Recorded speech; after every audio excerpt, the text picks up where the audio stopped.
Mic check, 1, 2, 3.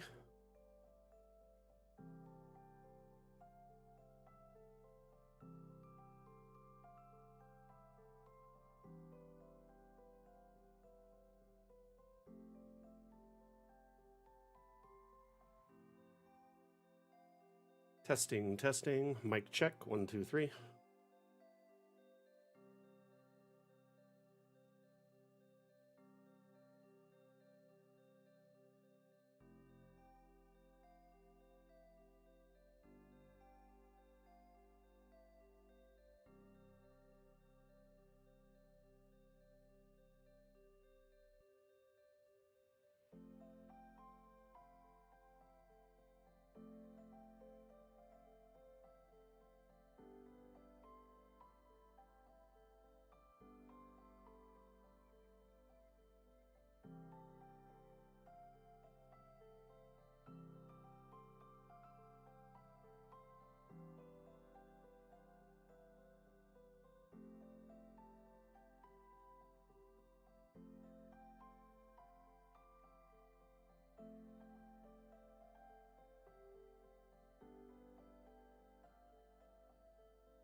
Hey everyone, I hope you had an amazing weekend. We're just going to do some quick sound and video checks. Hope you can hear my mic, hear the music lightly in the background and the videos coming through.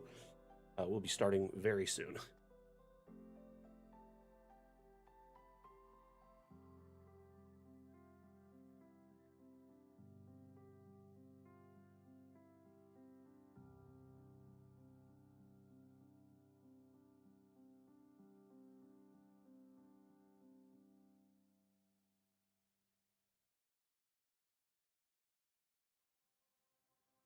The music was just transitioning songs, so it was probably a little quiet.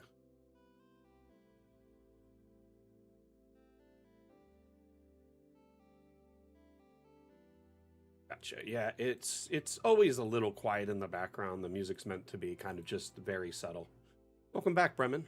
Random Ladybird, Atlam, how are you doing?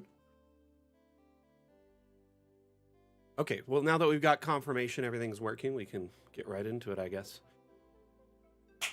Blue Mage, welcome back. The itinerary for today's stream is as follows. We'll be starting with our news segment, which will be short and sweet. Got a couple things to cover, some new objects that the devs have at least titled for now wooden machinery, and also more black and white assets, which I found to be quite a hit during the stream when Wim was present. We will be showcasing a few more of those today, or at least just some different angles and stuff. Welcome back, Chim, Lalandra, Pike. Hope every one of you are doing well. So again, news segment covering wood machinery and black and white assets. The dam challenge will follow. The theme is Forge. There was like 8 or 9 entries, quite a few entries this week, and a lot of really good ones. Like, they were all fantastic. I'm really excited to share as many of them as we can with you today. Swedish Cook, welcome back. Dam question segment to follow, which is Dungeon Alchemist related Q&A. If you have questions related to Dungeon Alchemist, need support, guidance, need walkthroughs on how to do a specific thing in Dungeon Alchemist, that's when we'll be covering that, which will be roughly an hour into the stream. Following that is the workshop segment where we discuss and showcase docks and harbors. And finally, the feature segment will be about cameras and perspectives. I hope you all are having an amazing weekend so far, and I'm so happy that you're here to hang out with me. Appreciate you all very, very much. So without further ado, I guess we'll just get into it. Morning tropism. Alrighty. So, our winning map actually is already showing, and that's a big mistake of mine. You know what? Well, I guess you know now, but that's okay. We're going to close this. I guess I could just leave it up while we showcase the news. It just wasn't showing the image I had pulled up on my stream, and it still isn't. Give me 1 second. Let me reopen the image. You know, I'm going to just leave the map open. Surprise! Okay. Here, we'll start with the wooden machinery. I'm just going to switch to a video because for some reason... Yeah. All the maps in the Dungeon Alchemist, in the dam challenge are made in Dungeon Alchemist. That's like a requirement to enter the challenge. Just some of our creators get really, or cartographers in our community get really, really creative. So as you can see here, this is a kind of a simple demo of some of the stuff you could do. Obviously, you got kind of like the Da Vinci helicopter, and you got all these cogs and gears, spokes, joints. You know what I mean? Very Da Vinci core for sure.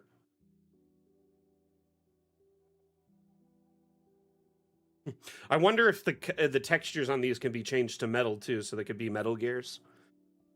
That'd be really solid. Anyway, so this is the kind of upcoming new assets, some of the new assets that'll be in Fun with Objects Part 2. I'm going to turn off the Dam Challenge marquee for a bit while we, move in through the news and whatnot. I do find it rather interesting. Also forgot. Should have this watermark up because we're doing the news. I love gears too.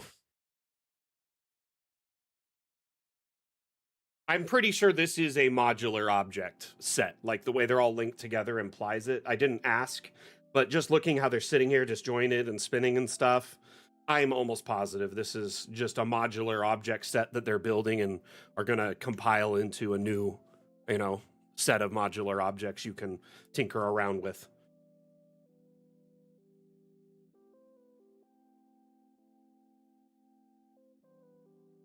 Alrighty, I'm gonna reopen the images here.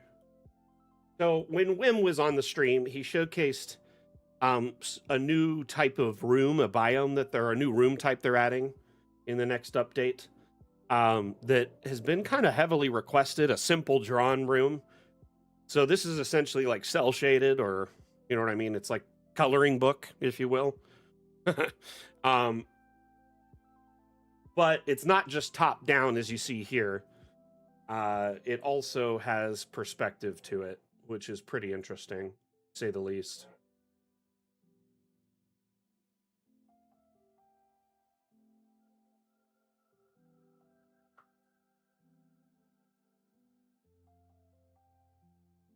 I'm interested in this, like, this room type as a whole. It just is kind of neat.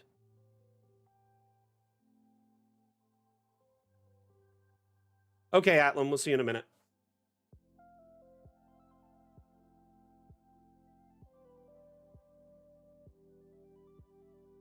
The line works great, right? It could be blueprint. It could be, comic book. I would say more coloring book, because coloring books are blank, right? And you fill them in, the color yourself. That's, comic book is already usually inked with color, typically, unless it's like a specific theme choice or like a manga. That being said, yes, true. It does kind of look like blueprint. I like to call it cell shaded, even though it's probably not. It just kind of reminds me of like Borderlands graphics, where with lacking color, of course, but where there's like the hard lines and detail lines. Yeah, but these could very easily be used to make like adventure coloring books, adult coloring books, because like, like more challenging coloring books. My wife will get these coloring books that have like really crazy designs in them, and she spends tons of time coloring them out. She loves those. Okay, I think I got one more image of this. I love this because it shows a regular object in with, the whitewash room, like the coloring book or whatever we're gonna call it. Nice, random ladybird. They're pretty fun sometimes. Once in a while, I'll pick a page and start coloring into it. Me personally, I don't like coloring as much as I like building something. So I tend to like, want to work in my shop or something. Speaking of which, I've got a couple of new projects on the horizon, so I'll probably be taking some pictures and sharing it with our community. Who knows? I might even just like stream it on my own channel for people to come watch. No worries, Atlam. I had to refresh my stream feed on Steam because it was like jumpy. It's better now. So how's everyone's weekend going so far? Did you get any gameplay in so far this weekend? Like, Friday session, or plan on playing today or tomorrow? So that's it for news, by the way. We're going to move right into the damn challenge segment. I want to try and cover as many maps as possible. So here we are again on our own. Going down the only road I've ever known. All right.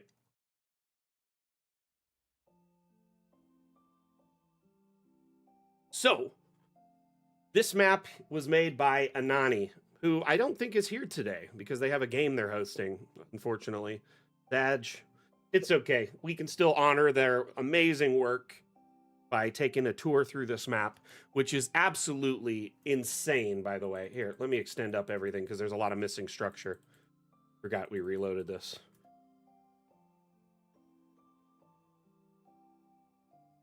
So, Tropism played D&D yesterday after a 2-month summer break. 2-month summer break? Oh, I forget other parts of the world have different seasons at the same time because it's like winter for me. So I was like, wait, what? But now yep. Aren't you from New Zealand or something, right, Tropism? I'm currently, Bremen says, currently working on my world lore for my F2F campaign. What's F2F?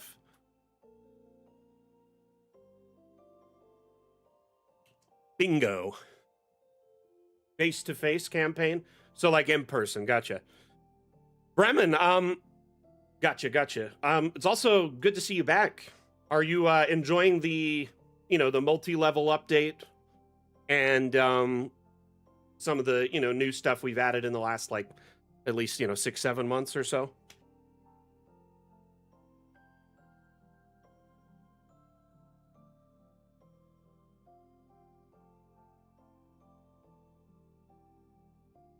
Crazy some of the stuff you can do now. Like, this is a great example of how multi-level. Oh, hi, Artful Darkness. Yeah, I'm sorry we're not on TikTok lately. They've had a bug that suspends random streams for no reason, so we're waiting until they figure it out. So for now, we're just kind of on our other platforms. Been so busy with school. I understand that, man. School comes first, too. I hope you get a chance to dive in and see some of the new stuff it could do, because you were like, hey, is this made in Dungeon Alchemist? So I kind of figured you probably haven't played with it lately. So we had the Fun with Objects update in July, right? Which added multi-level and roofing, which gives you so much more functionality, right? And then you have, we did the Room for Improvement update in September, which was a big patch to our AI room generation to make it make more sense and have more logic for round and diagonal rooms, and also generate rooms with just entirely more logic, which we're always aiming to improve. It's constantly changing. Yeah, that's the same take, Mage. I don't blame you. Our account is a business account, so we kind of keep it there because it's a presence. Just like we keep the one on Twitter to my, well, let's just say I'd prefer we weren't on Twitter anymore, but that's okay. This thing is insane, though. So it's called Shadowkeep Crucible Forge. and it was made by Anani. Anani, very active member of our community. Kind of bummed they're not here today, because congrats to them. Let's get some congrats in chat to them if we could, for just this fantastically stunning map. Some things that jumped out to me. I love this chain system with the lava like pouring setup. That is so cool.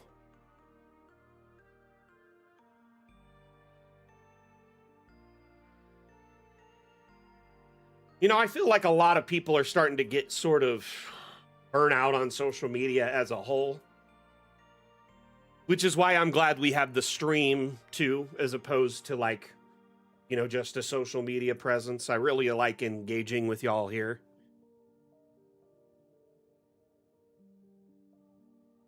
So these cauldrons here, cleverly done. It's a cauldron attached there, right? But this here is just a piece, a chemical pool, a very small chemical pool that they put inside the cauldron. Very neat. And then here is another, here, let's see if we can grab this lava pool over here. It's a lava font, and they just kind of tucked it into the wall.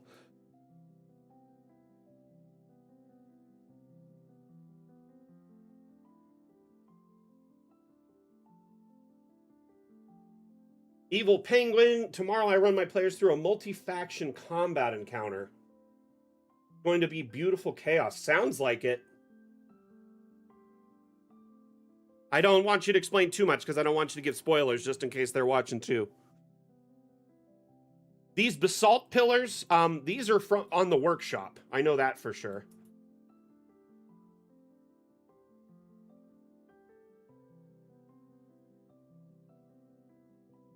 So these Volkahar are on the workshop, and they're called, I'm going to zoom out enough so I can actually click on the thing, Basalt Stairs. So if you go to the workshop under the Steam Workshop tab, click Browse Assets, and just type Basalt. There's quite a few, actually. These were shared by Danger Weasel. Very amazing creator. He spends a lot of time deliberately matching his assets to Dungeon Alchemist's style, so they look like they fit in really well. Yeah, they've been upscaled, it looks like, to just kind of take a lot of space. It's a very neat way to kind of make the chasm feel much deeper. I mean, it's 21 floors, so it is pretty deep, if you think about it.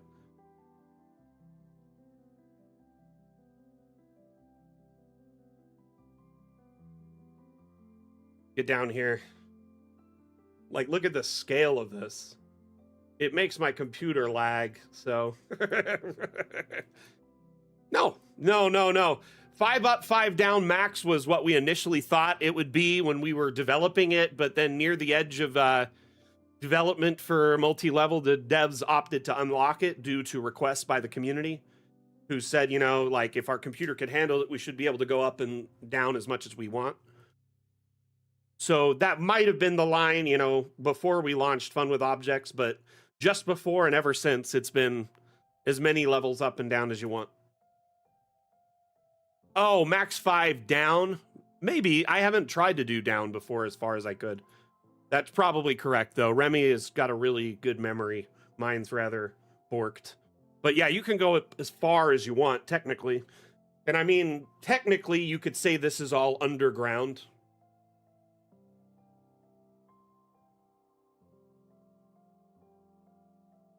Danger Weasel's got some really neat assets, some like halfling assets to make like hobbit homes. So you just like make a hill and tuck the like the door frame and like, you know, roofing like ridge into it. He's made all sorts of stuff. He very good designer and very passionate member of our community.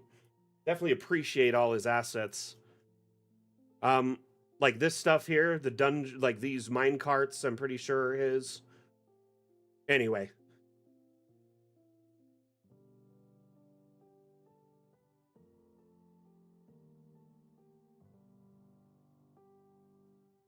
To be honest with you, Remy, you're probably right. It's been a while since I've checked, so I could be totally wrong. This map is amazing, though. Very beautiful. Lots of detail. You could tell, you know, Anani really is passionate about this project.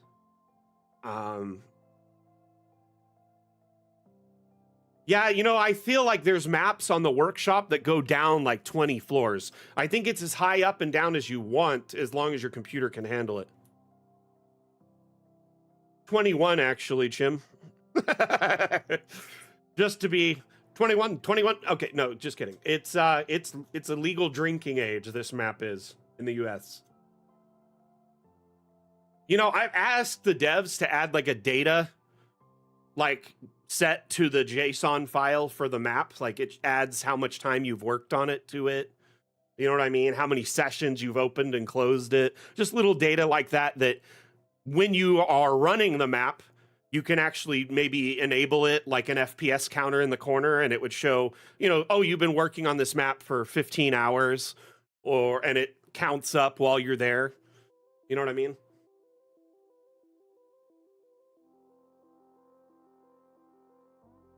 So, Lords of Form, welcome to the stream. My name is Mac. I'm the community manager for Dungeon Alchemist. This map is actually shared on our community repository of maps on Steam Workshop. So really, just to download this map, you just need a copy of Dungeon Alchemist, which is available on Steam. It's a one-time purchase for a lifetime license. The price varies on your region, because we have set region pricing is determined by Steam. So in regards to your question, it is available to download for free. The map is, once you own a copy of Dungeon Alchemist. You see this tab right here? It says Steam Workshop. Our community has shared over 13,000 maps and almost as many assets, 3D models, to expand your collection. So there's over 13,500 maps on here. Basically, these maps are available to anyone who owns a copy of Dungeon Alchemist. You can download them and use them for your campaigns. The other thing to consider too, while the map is 3D in Dungeon Alchemist, that's for building purposes only, and for like grabbing screenshots and video at other angles. It will export in a top-down format. But yeah, the hammer, that one's my item. Like, all the mods got items, and I had been with the company for like 2 years, and we're getting items. You know, Wim was making items and asking me what I thought. And I was like, hey, could I get an item? And he's like, of course, what do you want? And I'm like, you know, it'd be really cool to have like a ban hammer. So it's Max Hammer of Banishment.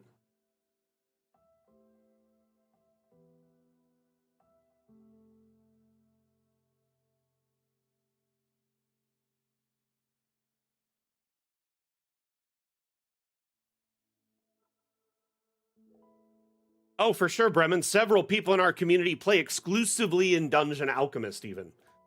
Mainly because you can, you know, activate like a grid, and you have, you know, the ability to disable the UI. So you could essentially use it in like a TV tabletop environment, or a projector tabletop. But I've seen both used to great extents. Alternatively, people will print maps, you know, for in-home play, or get them printed through our partner Kraken Wargames. But the TV tabletop or projector is so hard to beat, because you could just pop it down on a surface, and, you know, when you're done, move it.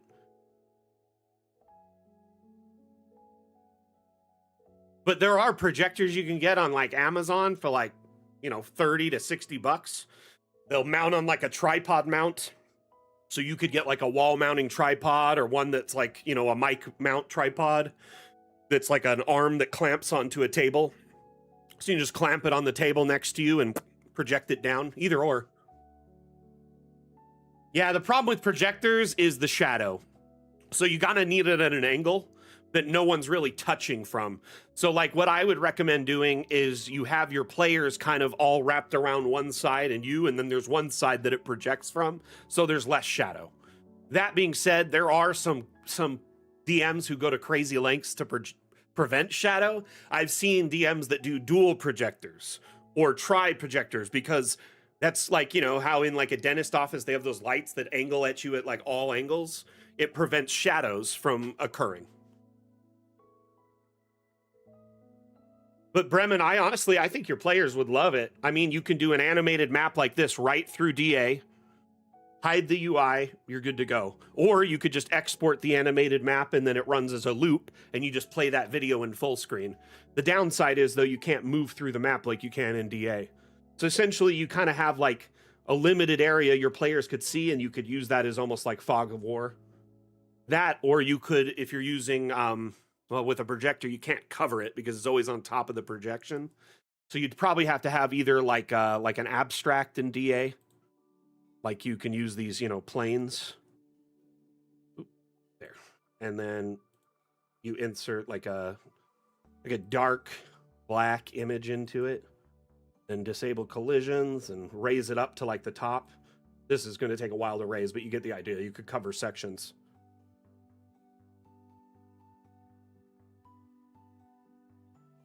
Doesn't it make hard to see paper character sheets?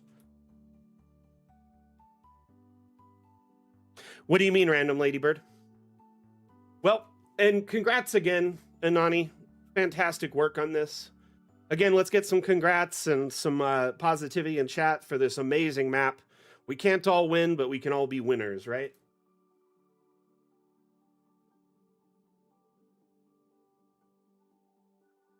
Yeah, I'm going to put a token over here, and we're just going to run up into this one little room.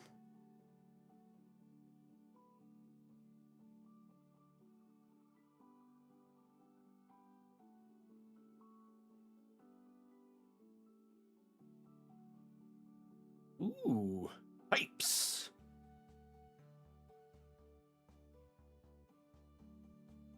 Very cool. I love the iris windows. Those are my favorite.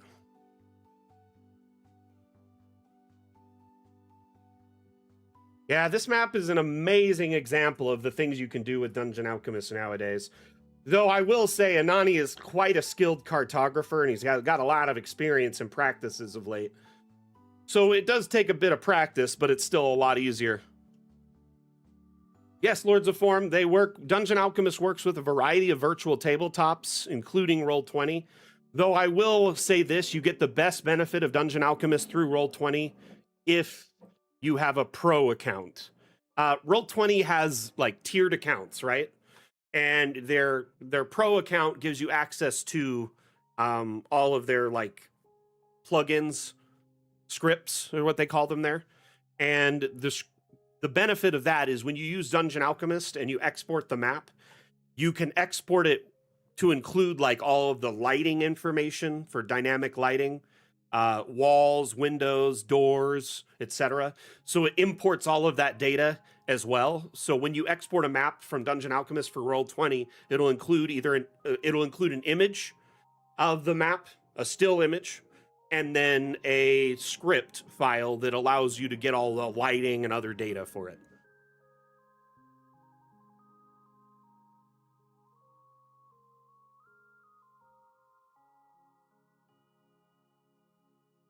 Though, if you have a free account with Roll20, you can just import the image and add all the wall and other data manually. So you have both options.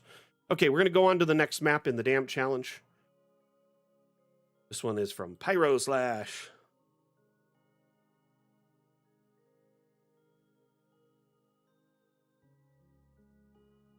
I like the big hammers. It reminds me of like the forges in like the early cuts of like The Hobbit when they're showing like all the cool stuff they were making in Erebor.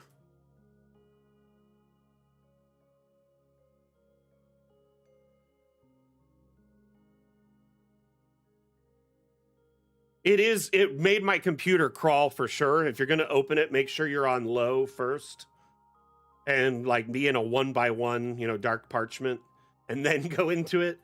That said, it is a rather intensive map to open that last one. So just be wary. I love the simplicity of this, and also it was one of the only. It's like the only map that really took the ice approach. You know, a lot of the maps had like, you know, actual forges, foundries, etc.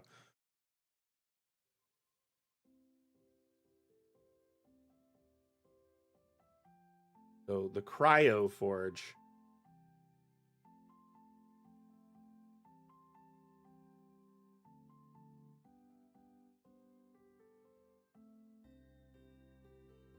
Looks like something's hidden over here, like a treasure.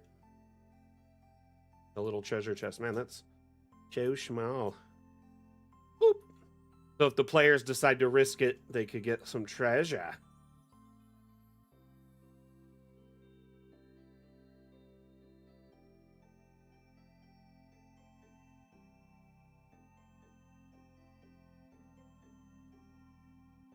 This is definitely a great use of forced perspective, by the way. Like, just to give you an idea of the scaling on this map, let's just grab... Okay, so that is the golem, right? The snow golem. Let's just grab this snow golem. That's how big the snow golem is stock. I can't even fit it on the map. This map is insanely small. That's impressive, first off. Packs a lot of punch. And a lot of stuff was scaled down to a point that it's forced perspective. So it feels like it's much larger than it is.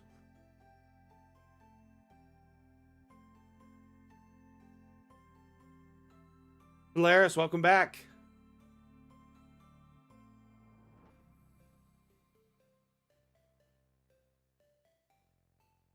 I really enjoy forced perspective because it feels much larger than it is. And this probably took a lot of time to put in all these different, ice flows one at a time to make a staircase. Goodness. So even though it's a small map, it's got a lot of work and effort and heart in it. Man, these objects are microscopic at times. It'd be so hard to deal with. Going with the flow, exactly.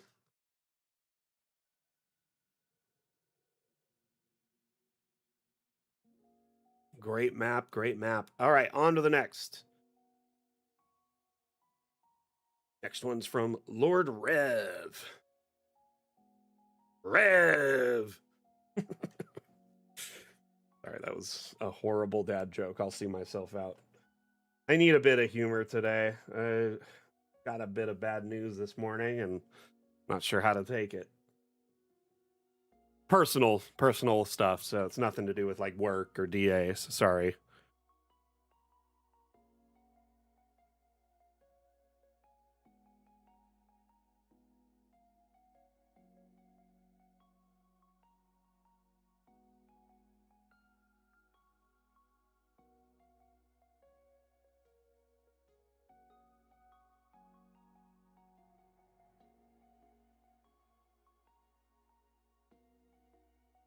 So let's get up to the top of this so we can see the structure, which is, I feel, very impressive.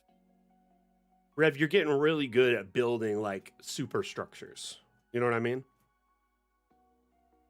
Did the stream just crash for anyone? It looked like it did for me. I want to make sure. It's no worries, Hobgoblin.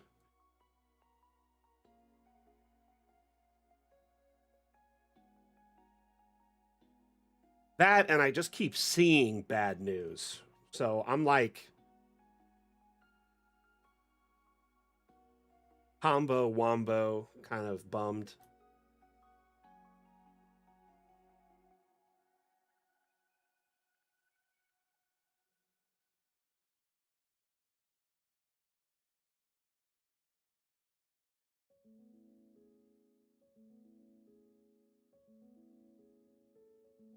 Yeah, but refreshed fine now. Good, glad to hear it. I'm going to refresh as well because mine's still a little awkward, but it looks like it's good. So anyone having issues, just make sure you refresh. So, nice, big kind of estate, if you will.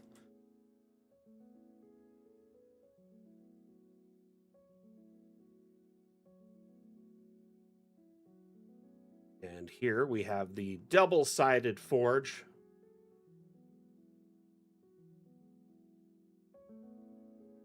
With what looks like a storefront, and then an area that's got kind of an open air smithy environment, and also a closed workspace. Over here, yet again, another, double-sided with an open air and a closed environment.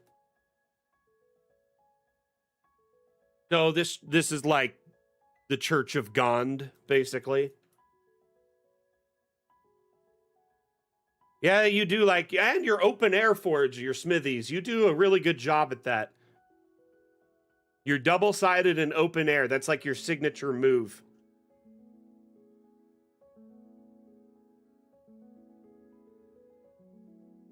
That that looks familiar. I like this. It looks really good.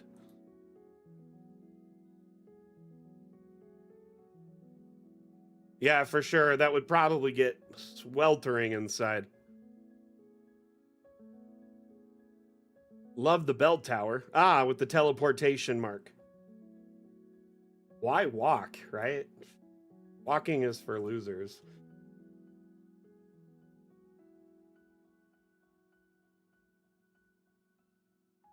Exactly.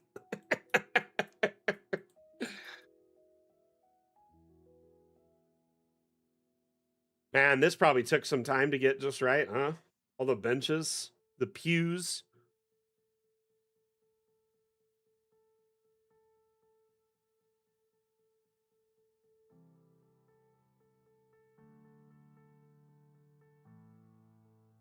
Though I gotta say, I think you got the pews on backwards at the moment. No, wait. These could be right. So I thought these were leaning pews for praying. So you lean over the front piece. This part, this bar. So you like tuck your legs in and lean over it. Though you could lean forward from the one behind onto it. That being said, it's kind of hard to do if they're too far apart. There's an asset for the kneely part. Gotcha.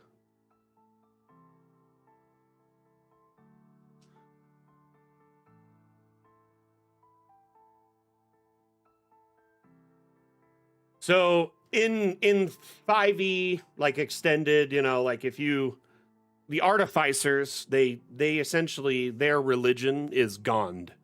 That's the god they like revere, and it's like a god that is like the god of invention and like creativity. Essentially, like it's kind of like, hey, go out there, make cool stuff. Even if you fail at making something and it doesn't become what you want, it's still an invention. You still took a chance, kind of stuff. You know what I mean? Lastly, let's get underground here so you can see this cool pit that's hiding. Got a dragon's egg fire and everything, huh? Seems kind of cruel. And it looks like at one point, this was a dragon's lair.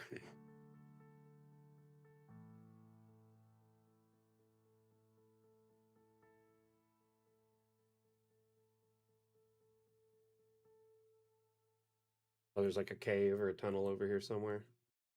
Where does that go out at?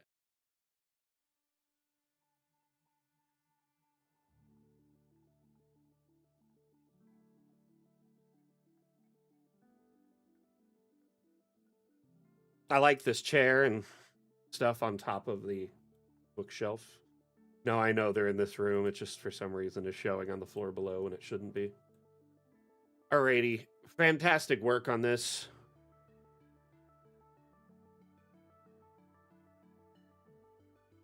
Rev, about how long did you put into this?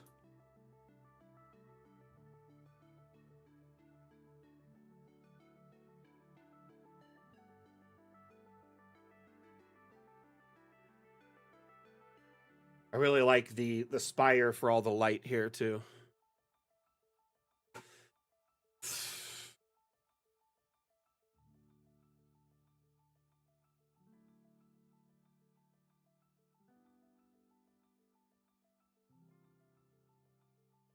Weird, it's still live on other platforms.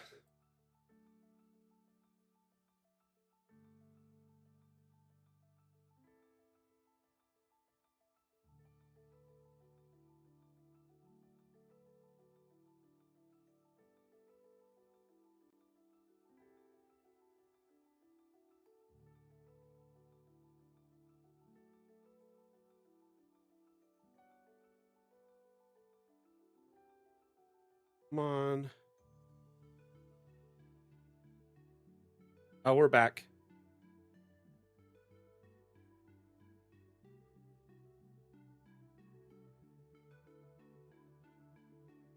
It's weird that it's uninterrupted on other platforms. Storm where?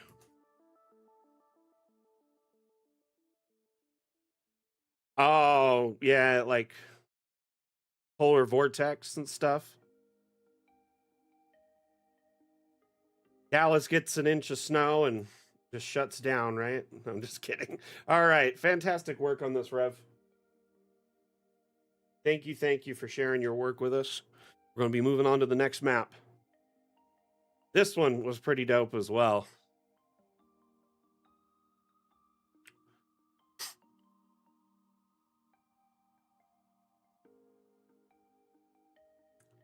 The thing is here in Vegas, there's no winter storm bothering us that much. It's a nice climate today. It's rather agreeable. But the stream routes through servers in like LA and back east and stuff. So there could be issues on the Twitch end or any number of things. Tropism, I gotta say, it's impressive that you got the majority of this all in one level. Like there is some areas you could see a little bit better if you drop a level, but for the most part, like this thing looks freaking amazing. I love like a little panel here turned to the side. You know, some broken areas here and there. Where was it? There was like a... Anyway, I really like it. It's interesting. Oh, this area here has like the missing... like covers. I've been seeing videos. Okay, so on the news, there's a zone in the Northeast right now in the US where trees are exploding because it's so cold. And then also, I watched videos of this guy who delivers sodas to like the 2 liters and the small sodas to like grocery stores, and he'll deliver the huge pallets of them. And they weren't open, like their back dock wasn't open, and he had to deliver it and leave. And he's like, I don't know if I should leave these here though, because I'm afraid they'll freeze and explode. And he's like, but I have to leave them and move on. So he's like, I'm just filming it just in case. And he's like, someone was supposed to be here, but no one's here. So he was there during like hours you could be docking and, you know, delivering stuff. So he left it at the dock, and as he was like unloading it, the first pallet started exploding from freezing so much. It's 100% objects, huh? Impressive. I like the lava nesting doll you have here. It's just lava statues all the way down.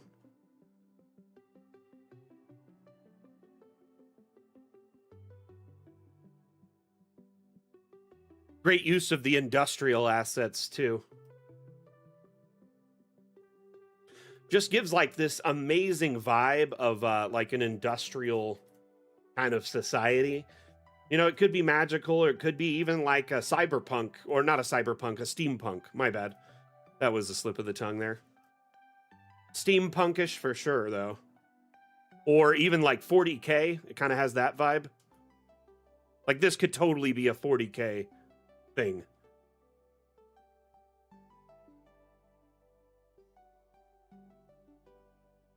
What other settings do y'all think this could work for? Could easily work for D&D, Eberron, etc. I love the just turned grates, man. Seriously, such a nice pick of like, it's such a nice like aesthetic.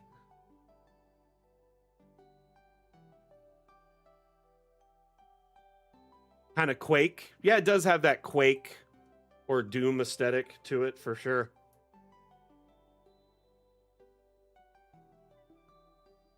Yeah, this is insane amount of work there.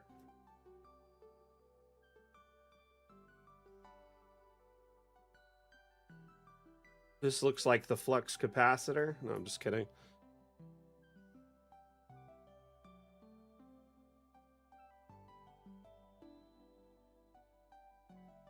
Tropism, how long did you put into this map, my friend?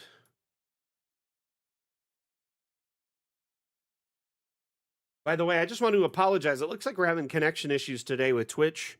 So if for any reason the stream disconnects, I will not be ending the stream prematurely unless I cannot come back within like 5-10 minutes.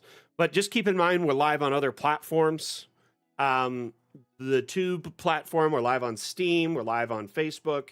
So if for some reason you can't find us here, you could pop over to like YouTube and watch there, okay?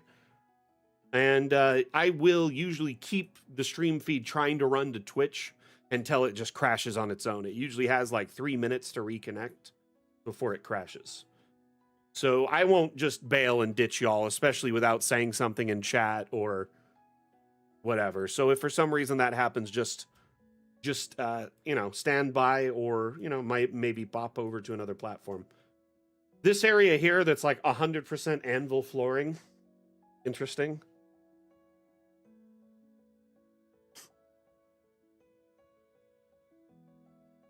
Get all that Beskar right there. This is the way.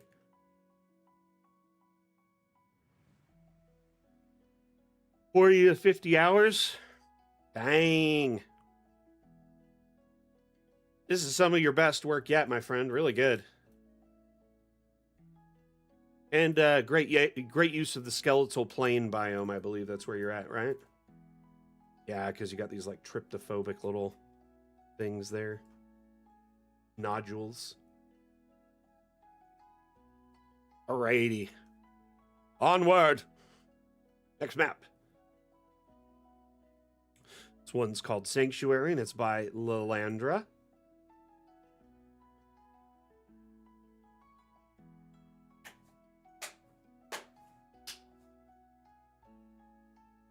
What? I know I downloaded everything earlier and looked at your map. What is going on?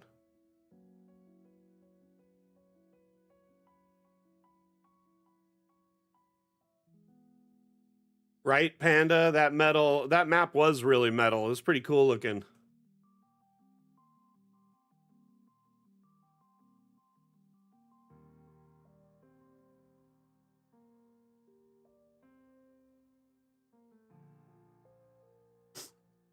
Sanctuary.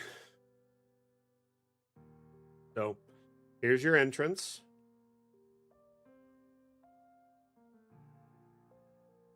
Which leads into a courtyard. Let's drop a token down here.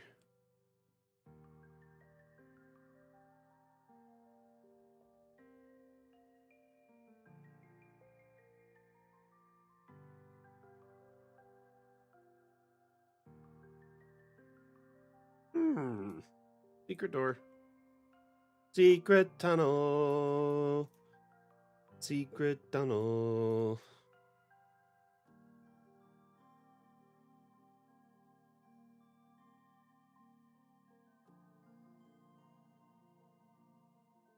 Through the mountains. Wow.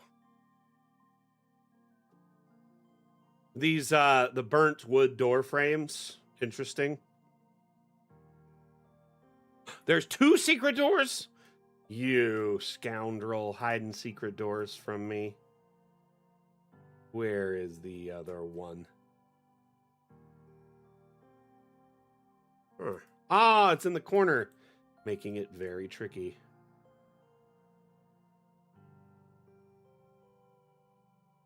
I like how this one, like, you don't have the hinge on both sides. You only have it on the corner. This one, where it puts it, like, right here, it makes it very obvious it's there, right? That one's really well hidden.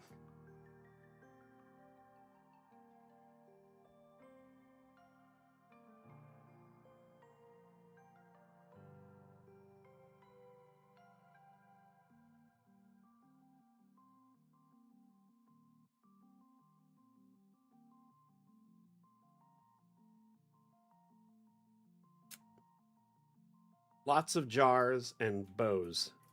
Got it. Oh, a range. Ah, you can shoot the arrows at the jars. Unleash your inner link. Really.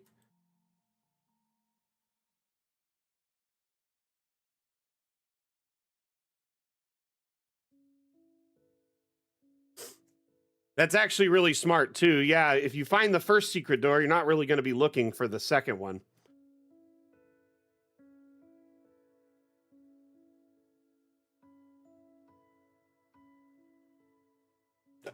Down, down to Goblin Town. Down, down to Goblin Town.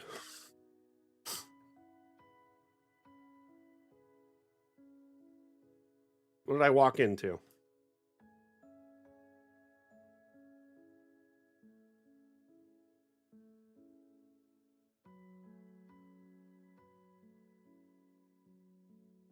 You know, Panda, be careful too when you're watching videos if they're like older.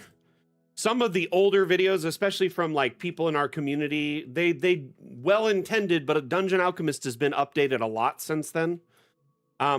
These streams are a great place to learn because you can ask questions and I can show you, in real time. But also, anything we share in the last, at least 2 years on our, look at this Scrooge McDuck vault, in our own 2 platforms, or like on our own social media platforms or in our Discord, is likely your, most up-to-date info. But welcome to the community, my friend. And if you have any questions, concerns, feedback, suggestions, my name is Mac. I'm the community manager for Dungeon Alchemist. I'm here to, address your concerns and make sure that you understand Dungeon Alchemist and all it can do.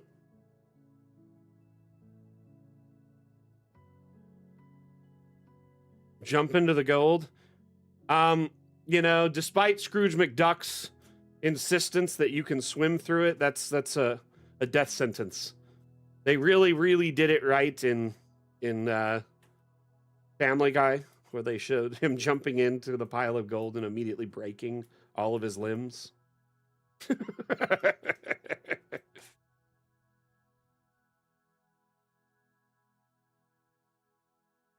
So we actually have a segment coming up here, just after we show a few more of these maps from our weekly or our bi-weekly map making contest called the Dam Challenge.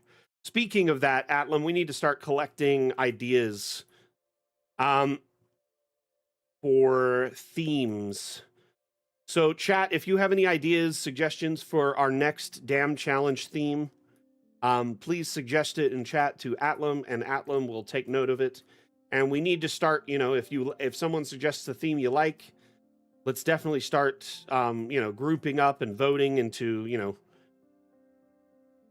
leaning towards one theme more than another so we can decide before the end of the stream. Oceanic, huh? But yeah, Monday is Mapmaker Monday. We do a stream every Monday, and I build a map live for you to watch, but I also answer questions in real time during that stream. But today's stream is a multi-segment stream where we cover several things. On Saturdays, we cover, about 5 different segments. And the upcoming segment is Q&A, but it's only about 30 minutes or so, and then we move on to another segment. But I don't mind answering a quick question here and there during the stream.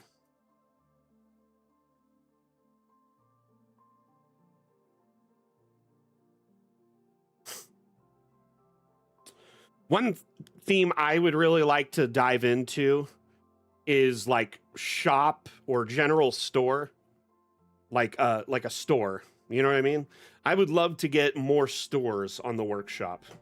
Let's see. Another thing I would like to dive into is more like winter themed maps.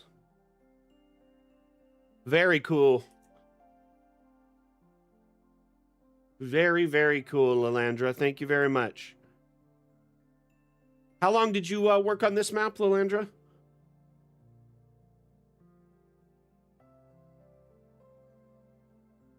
I have tried to convince others to stream, but not everyone has like a computer that can handle streaming, A, because DA is kind of a resource hog. And B, it's a matter of finding time and garnering support. If you're streaming and people often don't necessarily show up to watch, it can be discouraging for some. And I understand that all too well. But I would love, you know, when people are streaming that they post it in the self-promo section of our channel, of our Discord. So if you're streaming Dungeon Alchemist content, whether it's your campaign with Dungeon Alchemist maps or a map building session, session prep, anything like that, please let us, you know in the self-promo section of our Discord so others can come check out your work. I mean, you got to make the map either way, though, right? Here's the thing. My mentality with streaming, and that's what made it easier for me to keep doing it. This is like my #1 streaming trick. I was likely going to be playing a game anyway, so I might as well stream it. So if I was going to be playing Dungeon Alchemist and making a map, I might as well be streaming it. Might as well knock out 2 birds with 1 stone. Who knows? You might end up making like a hobby income on the side, getting commission work. Any number of things can land in your lap if you're consistently doing that thing. So I, used to love playing Sea of Thieves, and I would play it 3 times a week at a set time, same days, same times. And like in a matter of like 6 months, I went from having like 10 active viewers to like hundreds of active viewers. Sometimes certain games at certain times and certain communities and, activities and players, streamers, it all just lines up and clicks, and a lot of things all happen at once to get a lot of viewership. That being said, a great example of that is like Burnt Peanut, who is like arguably one of the biggest streamers on the planet right now. And it's just a dude using an augmented reality peanut as his skin on a camera. And I mean, he's pretty funny, don't get me wrong, but at the same time, it's like it all just kind of is really kind of one of those situations where, a year ago, no one knew who he was, and now everybody on the planet kind of knows in streaming. Blue Maids, that is unfortunate. There are other options nowadays that are pretty competitive. Like a lot of people tell me Starlink is now viable for streaming. So that might be something to consider, especially if you're already paying like a decent price for your rural internet. Yeah, I get it. I understand. Not everyone's a fan of, Starlink or their CEO. That being said, sometimes I, like to be in a rural area and get good internet speed, sometimes that's the only option, really, for some people.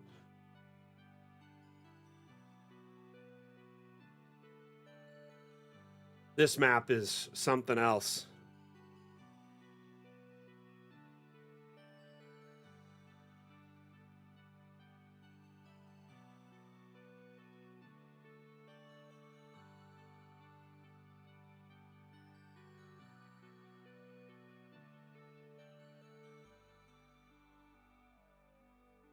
So this is called Soul Forge, and it's made by Geronimo. Very active member of our community.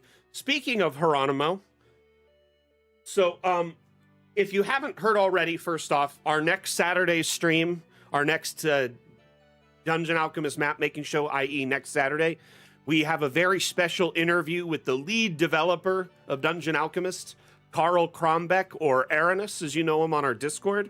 So he'll be present on the 31st, okay?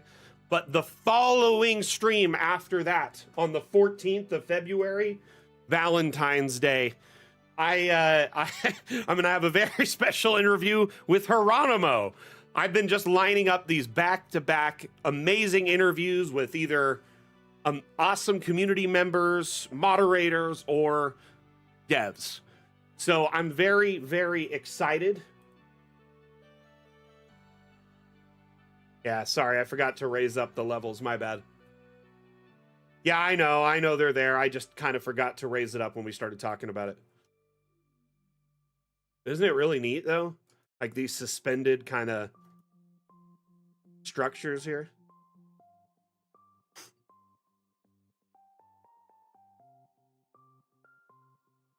DCC maps. Will Bender, welcome to the stream. What is DCC? Can you... Sorry, I don't know that acronym offhand. But that's really cool. If you have any questions, feel free to ask. Myself or our moderators will try and address them. Dungeon Crawl Classics. Interesting. Joshua, you know, as a stock feature, Dungeon Alchemist doesn't have many modern buildings other than like brick and a few different aesthetics that would fit in that, right? That said, Dungeon Alchemist was primarily, you know, pitched and promised as a fantasy-based map-making tool. So for, you know, Pathfinder, D&D, etc. But, we have integrated tools into our program to give our community more control over their map making. One of those tools is the asset importer, which allows you to import 3D models for your own local use, for your own builds. But we've also paired that with the Steam Workshop. So not only can you import models, but you can share them on the workshop, which many in our community do. There is, you know, almost 13,000 3D models on the workshop. Here, just on the first page, we've got a van. That's definitely something modern. So there's quite a few modern assets, textures. There's things like computers and, oh, here's a motion tracker. People have uploaded things that are modern, sci-fi, cyberpunk, apocalyptic, you name it. There's a lot of options. Cultural, right? So you can supplement the collection of assets you have stock with Dungeon Alchemist, which, you know, there are some, like I said, that are like stone or brick that may work for a semi-modern, like here's some white kind of gothic stone, here's some brick ones. But yeah, it's kind of limited in that respect.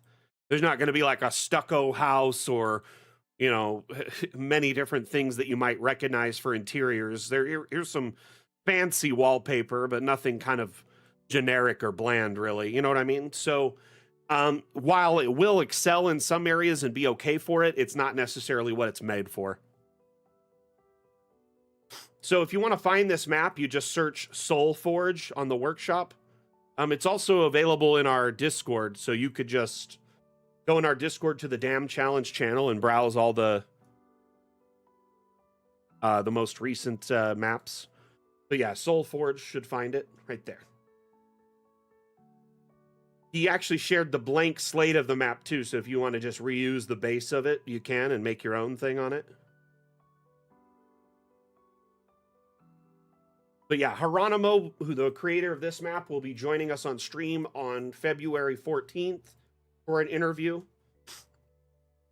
So I hope anyone who can tries to join us can join us and check that out.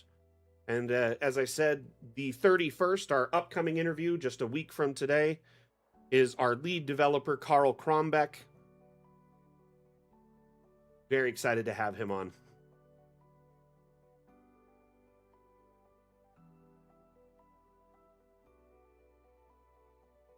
Will, something else to consider, by the way, on our Steam Workshop, we also have a repository of maps that have been shared by our community. There's over 13,500 maps available.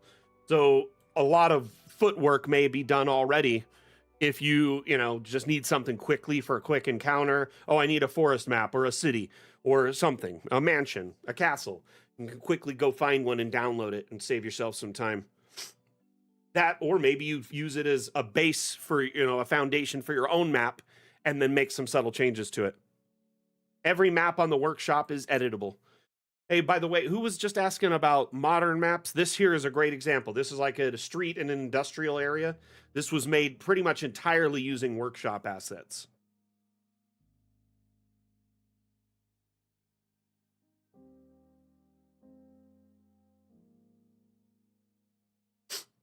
So it is possible. It just takes more work because you can't just generate rooms with the room tool like you can for the traditional Dungeon Alchemist maps or rooms. You would have to build it by hand using only objects, which at the end of the day, Dungeon Alchemist is a lot like Lego or like Minecraft. You can just snap things together and build whatever you want, like these superstructures you see here. If you disable collisions, you can raise objects up and down on the Z-axis. If you hold control with objects, you can snap them into place. So often making, you know, putting them in a single line easier. Our friend Hieronymo likes to do things, a lot of work by hand though, and this is very, very captivating and detail-oriented work. for sure. But if anyone has any questions related to Dungeon Alchemist during the stream, please let us know in chat. Myself or the moderators will do our best to address them. Let's move on to the next map. This map is very beautiful, though. Geronimo, fantastic work on this. Thank you for all you do, my friend. Really love all the crystal work in this.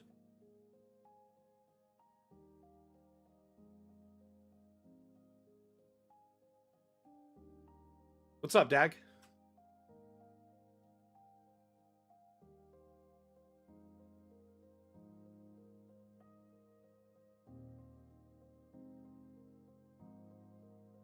How did I? I didn't make this map, so I don't know what he did. Can only assume very carefully.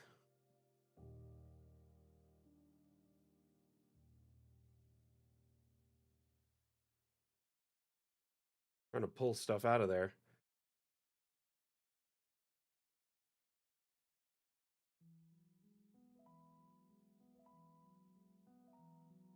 Can't even see where the... I feel like he was just made really small objects between them.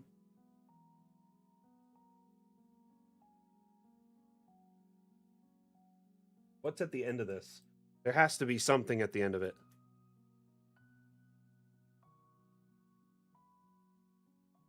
My best guess is very shrunken objects, or it's possible this is from the workshop. I don't even know what this is. Yeah, a node, but you shrink it to be almost invisible. That's what I'm thinking. Like, just collisioned off, made tiny.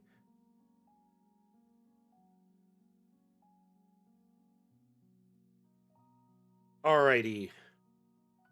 Next. Next one's by Blue Mage. Very impressive build. I liked the idea behind that. You may want to ping Geronimo, ask him how he did it, because if I had to guess, I think he shrunk down whatever connected the lightning bolts so they're just tiny. And remember, you can pick and choose what they connect to now, because there's a linkage tool. There's like a link chain on each of them, so they don't just randomly go to what other thing. Whatever thing they want, they'll connect to the line you say. So straight lines are entirely possible. See you later, Will. Have a good one. Thank you for being here. By the way, if you enjoyed the stream, make sure you hit that follow button so you can find us in the future.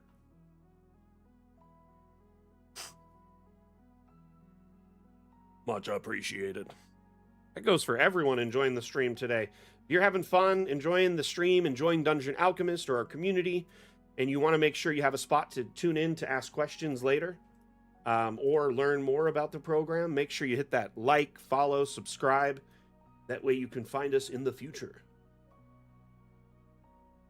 So the Forge of Worlds, obviously this is some Titan scaled god to the point that like, you know, heavenly bodies are microscopic or small to him.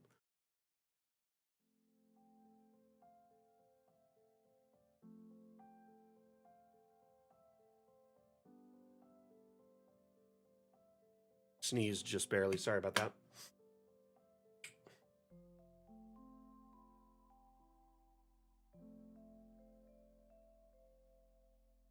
I'm sorry, what, Zach? What do I put object scaling at? I didn't make this map, so I'm not 100% certain if they did a scaling, but it looks like, in my opinion, here, let's just check how big this map is first. A lot of things you can determine. So it's 72 by 72, which is a rather big map, which helps. But like some of these items, I guarantee this is, yeah, let's turn on the grid. If you look at this stuff is definitely scaled up quite a bit.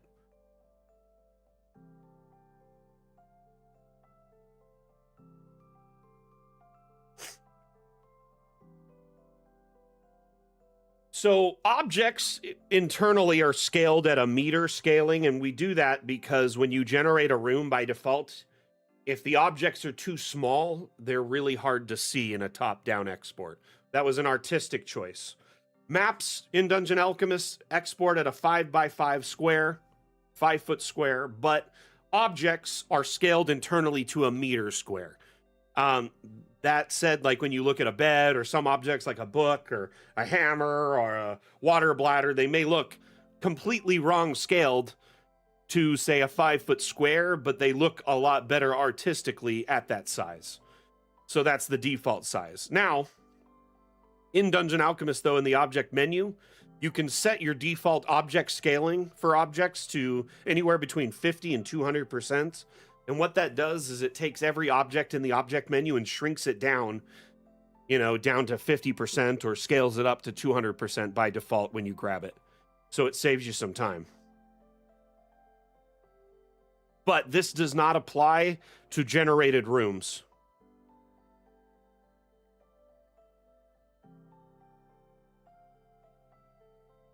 I mean, I like to think about like the size of like queen and king size beds. Those would be like your royalty beds, right? Then like the average peasant would be either in like something smaller, like a box bed or like a small, like a twin bed, or maybe even a hammock. The 100% scale is where you should probably leave most things. That's the best default scale because most things will fit much better in rooms between floors. Like if you overscale to 200%, some items might clip through upper floors. But let's say you're making a home for giants, you may intentionally do that and delete some of the floors in between so things feel bigger, right? Zach, it's really up to personal preference and what you're building it for at the end of the day. If you're building for halflings, maybe scale things down to 50%. But if you're building, a place for giants, you need objects that are probably larger, right? Even keeping that in mind, a lot of these objects in here are definitely scaled up far above their normal.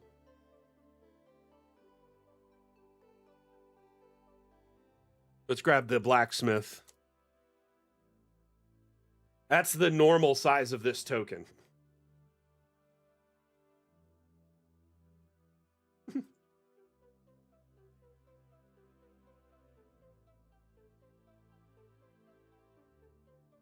So this creator actually used, Blue Mage, who is present in chat, actually used a very clever technique called forced perspective. By scaling up objects or scaling down objects, so making, planets feel small in this guy's hand. It's like it's a camera trick, essentially. But the token's been scaled way up and some of the objects, while, rocks and planetoids are made to feel small in the same regard, kind of tricking you into thinking, man, this guy is huge, like massive, colossal scale.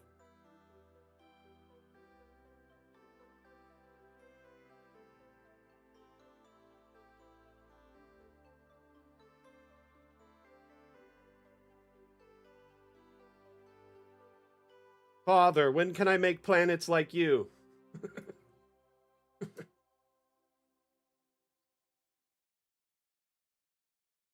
Son, hold the sun so I can see.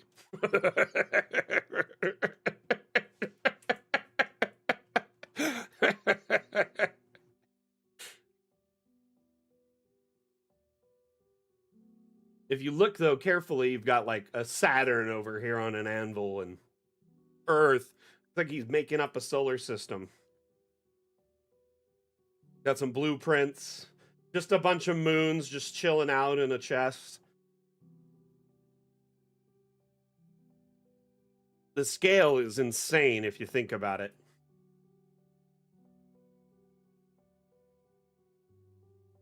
Realistically, I mean, even the squares on this don't match the scale it is, because this thing is, if it's building planets, I mean, your players would be specks on these things. So the scale is ridiculously different, if you think about it, right? It's very cool, Blue Mage. Very, very cool. How long did you put into this map, my friend? Also love the clear kryptonite crystals here. 2 hours? Man, that's impressive. I love the idea, too. Very clever. Fantastic work. Thank you, thank you. Next. Oops. Next one is Chim. Chim, I have to say, the structures on your map are so like eloquent. I loved what you built. You know, Blue Mage, I feel that. I have a short attention span with things, you know, that, and I also have sciatica, so it's hard for me to like sit for hours and hours. Yeah, we need more suggestions. So let's think of a theme, 1 to 2 words as the theme's idea or suggestion. Whoop, bumped the mic, sorry.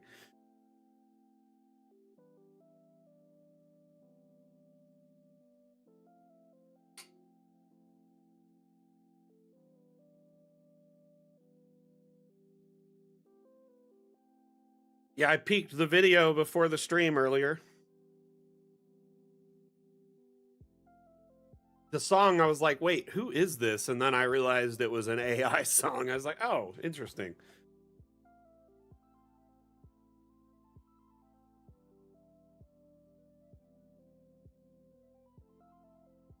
Hey, see you later, Rev. Thanks for being here. Let's not bring previous theme suggestions into it because it just gives analysis paralysis. Let's start with what we have today being suggested. It does indeed. You are correct, Tropism.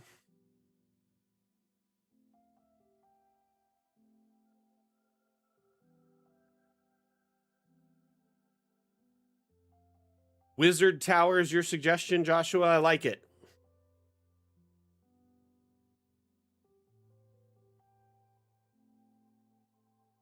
Chim always likes to make maps that make my computer want to cry.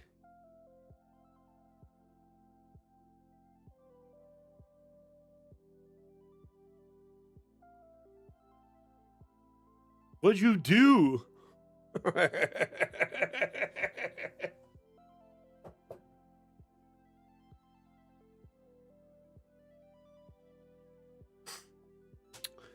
So my wife has like a little craft station downstairs where she does like her sewing or any craft she's working on, painting, whatever. And it's like a fold out, table, like ones that like you would just like use when you invite your family over for Thanksgiving. Throw a little tablecloth over it. It's like a card table that's like a fold out, like long, like one you'd use at a convention, right? Like a rectangular one. It works okay, but sometimes she wishes it was more sturdy or more flat. In some areas, it's kind of like bubbly. This is older. It's like 10, 15 years old. And so I noticed she was frustrated with that. And I think I'm going to make her. It's nothing you did. Don't worry about it, Chim. It just happens sometimes. But anyway, I'm going to make her like a little craft bench, right? And the craft bench is going to be. The plan is to make a kind of like one of those stands that holds totes, the black and yellow totes, and it'll hold 2 totes on each side, but the center section, instead of totes, that'll be like a hollow section for a chair to kind of slide in, so it's like a desk with storage. Anyway, I'm gonna make her one of those and put it on caster wheels so we can like roll it around if we need to, and it'll be in her workspace. So first off, love the vibe on this map. Secondly, I was very impressed with the architecture overall. Just like the shapes and like the combination structures. Hey, Shlomo, welcome back. And then we've got the open air smithy going on over here. Again, really lovely. And great verticality throughout the map as well. I think my favorite was this little balcony back here. I don't know why I love these balconies so much, but The rooftops just look great in the shaping of the structures too. But the best part is just like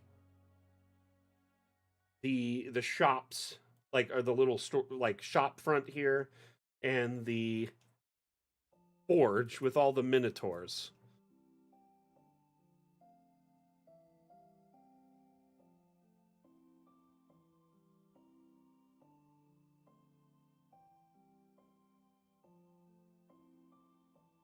Yeah, the rooftop curves are great. Great use of the like the bird nest walls to put just like, oh, these are shelves, you know.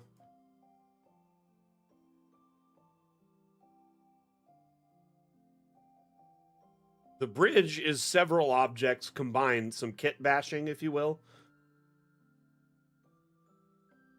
So you have these kind of like scaffolding dock pieces underneath to give it these kind of pillars, some stonework on top, and what looks to be some abstract objects as well. So a few different things all kind of combined to kit bash into a unique object. These are half walls, freestanding banisters. So these would be under objects, structural. So like the scaffolding and those half walls would be under these sections here. Here's some of that like wood platform stuff. The stone platforms likely in here. Yeah, these or something similar. Anyway, but if you disable collisions, you can, sink objects into the ground and merge them together to make a new and unique kind of object.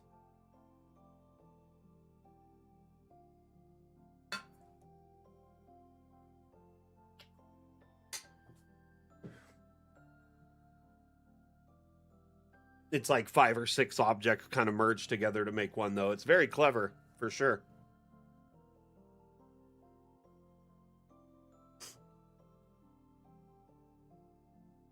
I just like the whole community vibe here, for sure.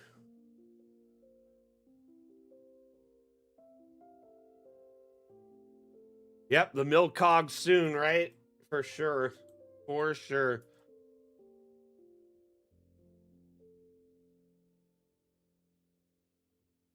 I just got to say, though, it's a fantastic build. Really eye-catching, and like I think a lot of DMs could very easily use this for, just a village your players pass through while they're traveling, or set up an encounter here.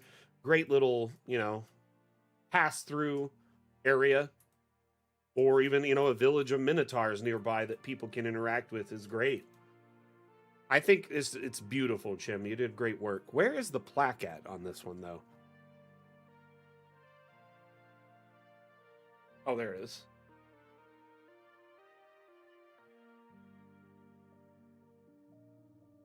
The Founders Foundry and Forge.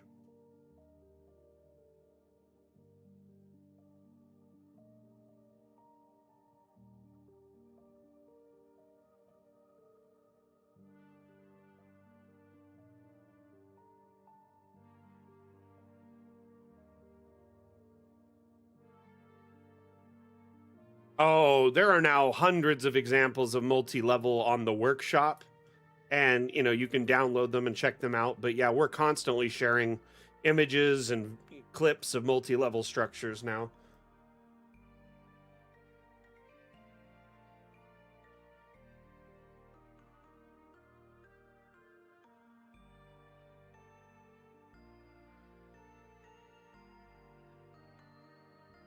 What did I miss that Panda said?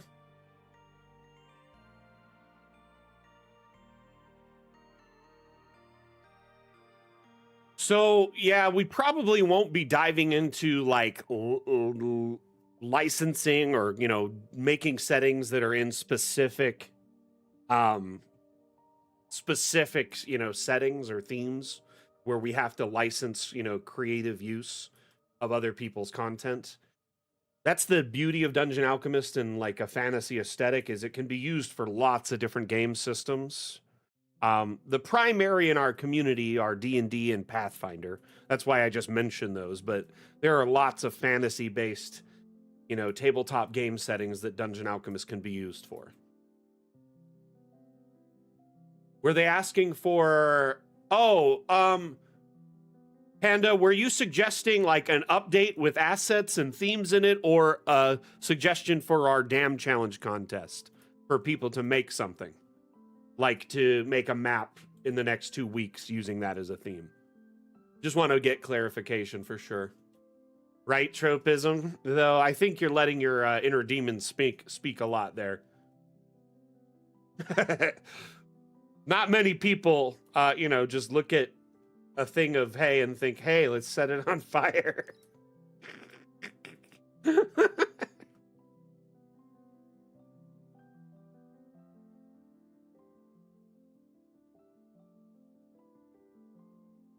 Your players would shoot that? You got the murder hobos? Kind of both. I don't think us, the development team, would be investing time or money into like existing, themes that are copyrighted, etc. Just because the amount of legal effort and licensing fees and whatnot. We like to keep it kind of agnostic system-wise, as long as it tends to fit in like a fantasy, steampunk, Victorian, even early Westerns, and some modern work just fine in DA.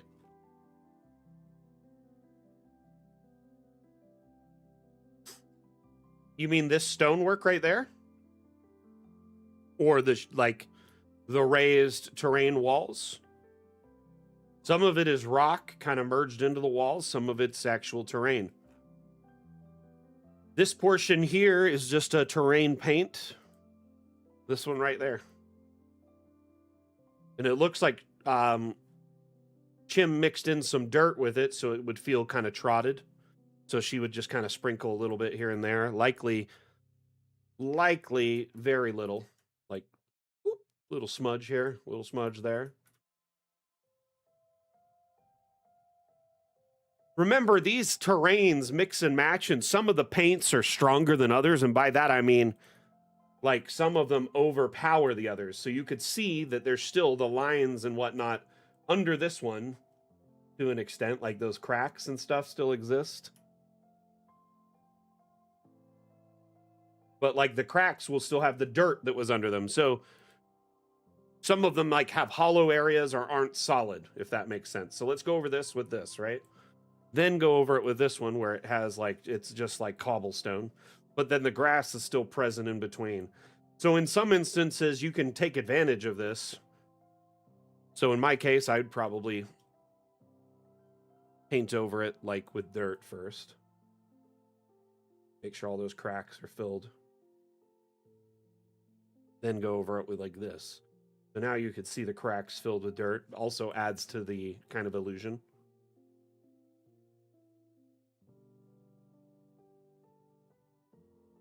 Anyway. Very, very lovely map, Chim. Thank you for all you do. Sadly, we need to move on. Okay, Random Ladybirds is the last one.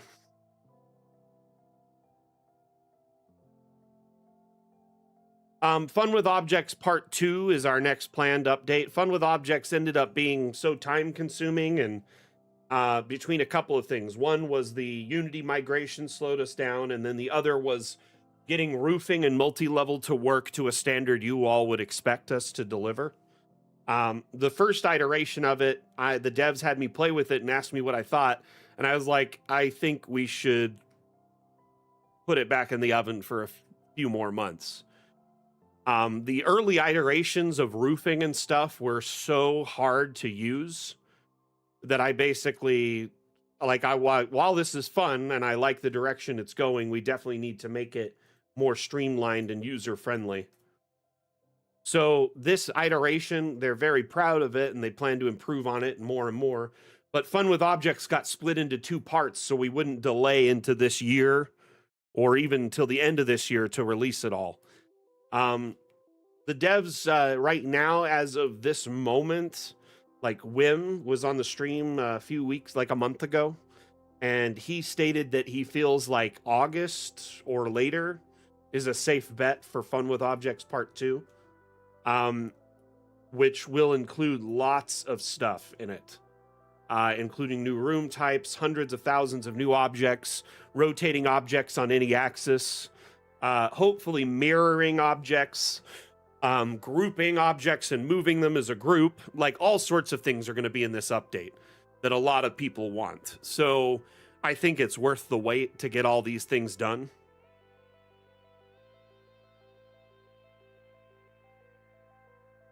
Oh, nice. You played some Hot Damn with your son?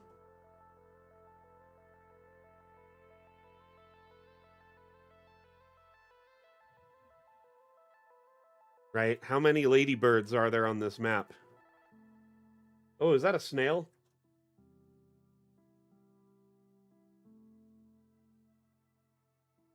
There's at least 2 of them right here. Ladybug, ladybug, and a snail. There's another ladybug, see? 3. 3.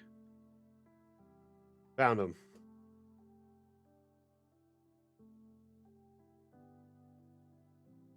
I'm just that good.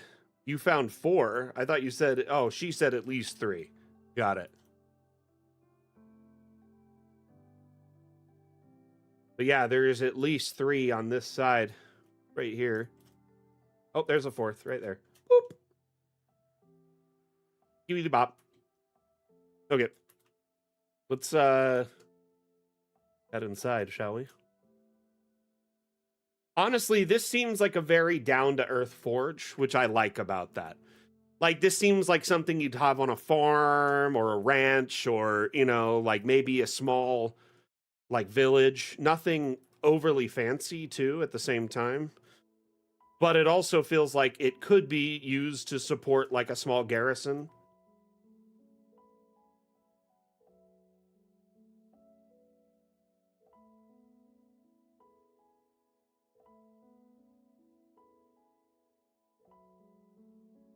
Let's drop a token here.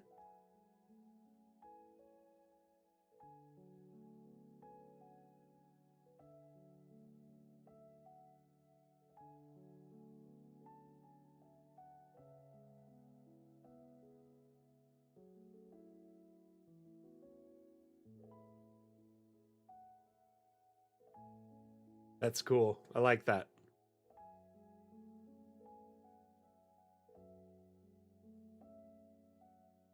Ah! Someone's making a golem.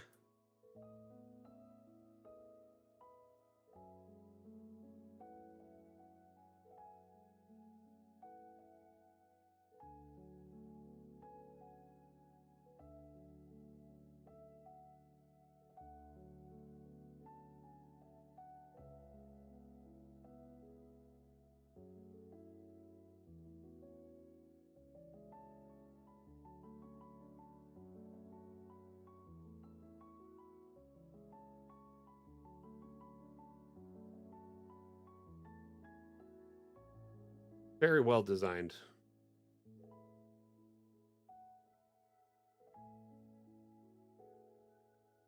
At least it's not a flesh golem, right, Joshua? That could always be worse. So, I've come to find out that in my party, I'm the pet guy. I never thought I would be the pet guy, but I am the pet guy.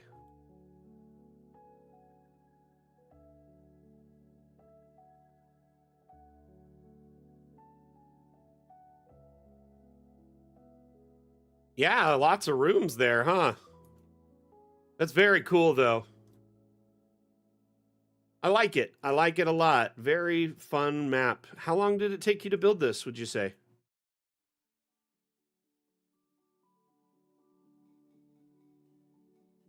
I like the little patchwork over here, by the way.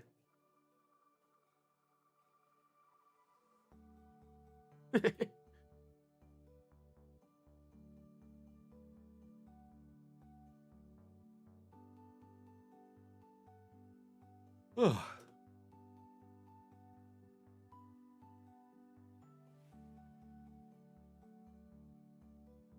Someone try to break in? On the backside of the golem here.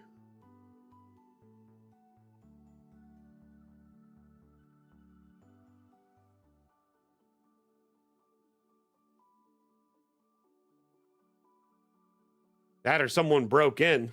But yeah, that... Oh, did it break out?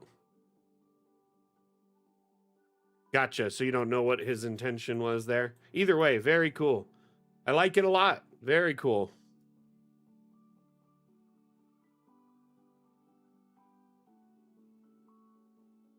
Haven't seen Naboito around the stream in a while, eh?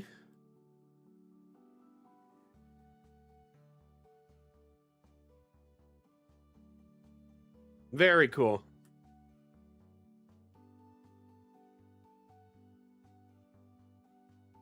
An open roof, what do you mean?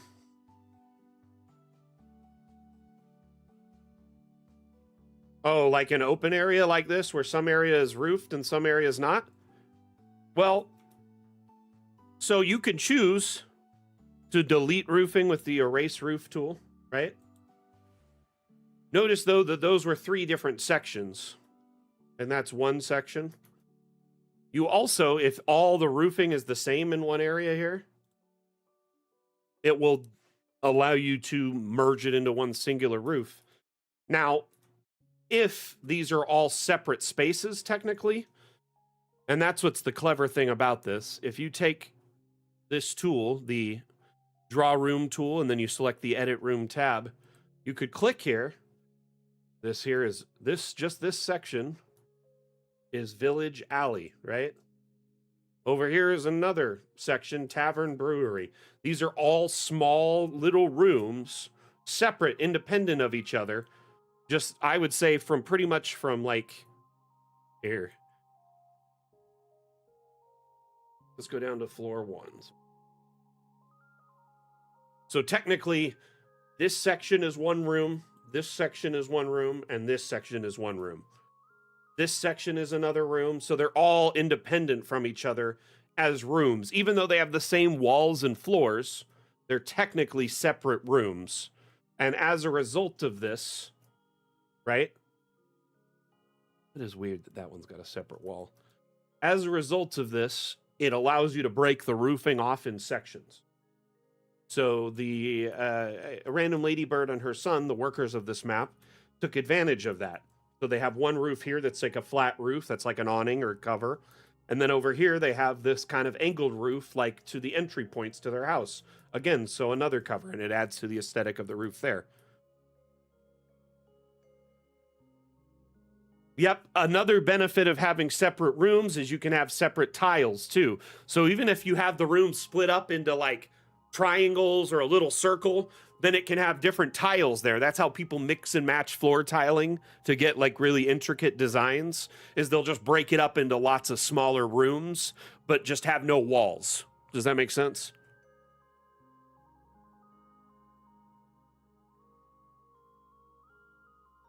Anyway, very, very cool work on this, Random Ladybird.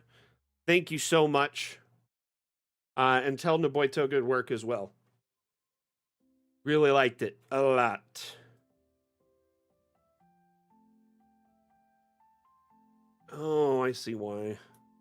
Slightly different wall type.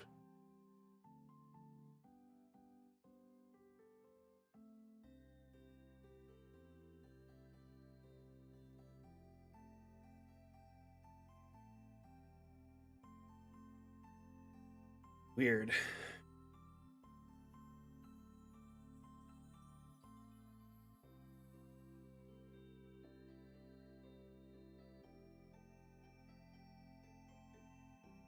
See, trying to understand which one it is.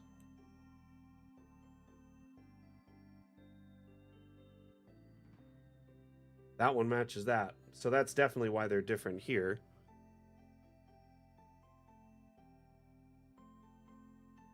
There we go. That gets rid of the pillar. I was wondering why that was there. Anyway, it was just a slightly different wall type there. Alrighty, we're going to move on to our next segment. I think while we do that, we'll leave open one of these maps. let's see here. I really liked... Actually, let's leave up Anani's map because he won, right? Yeah, when the item picker is added in the next update, it'll help with that tremendously. So there'll be like a little dropper tool here up in the toolbar, and you could click it and then click on any object, and it'll go right to that object in the object menu or the wall menu, door menu. So it essentially saves you time in figuring out what's what.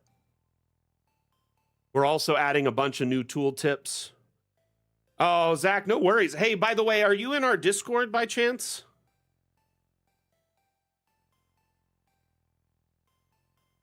I mean, we had so many amazing entries for the Forge theme.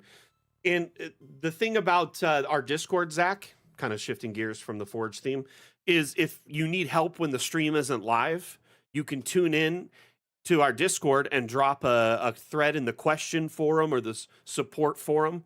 Like if you experience a bug, use the support forum. If you're like, how do I do this in Dungeon Alchemist? Use the question forum. Myself or moderators, other community members chime in all hours of the day to help out and provide you with guidance. And the best part about the forum is we can share map files, images, clips, and there's a lot of other there's like guidance and tutorials in our Discord in our tips and tricks section that a lot of our community members have put together, I have put together, etc. But yeah, the forum's a great place to get support, 24 hours a day pretty much. Let's say you're working on some session prep for a last minute session prep for your campaign, and I am having trouble with something. You can hop in the Discord, spin up a forum thread, and then usually someone will answer within an hour. You know what I mean? All right, let's leave this up while we discuss. Well, we jump into our next segment, which is Dungeon Alchemist Q&A.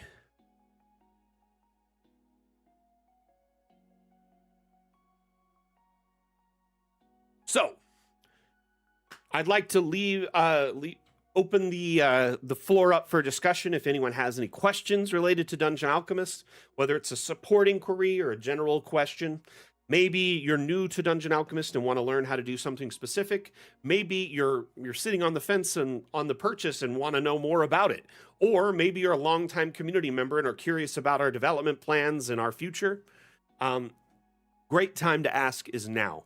I also have a list of questions that were brought up from our Steam community and Reddit as well. So I'm going to pull those up here momentarily. We can start addressing those in between.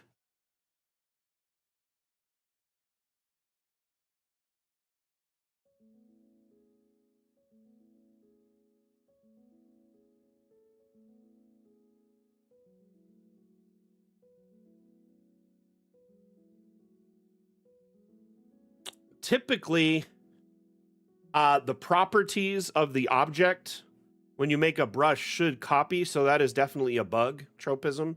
So Tropism on Twitch asks, I changed the color of an object and then tried to make a brush with it, but it didn't keep the color. Am I doing something wrong?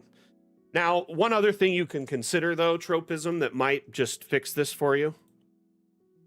If you painted a bunch of them, right, already, and you want to just change the color of all the objects to match, find the one that is a different color, and then press Control-C, and then do Control-V, and drag the box over all the others, and then it should change their color. But for some reason, it's not transferring the properties. That's definitely something we should report.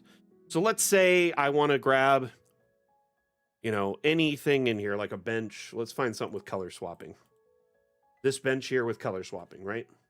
I'm going to make it black.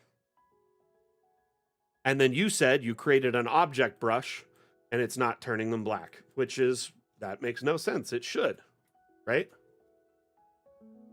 So what I'm going to do to fix this,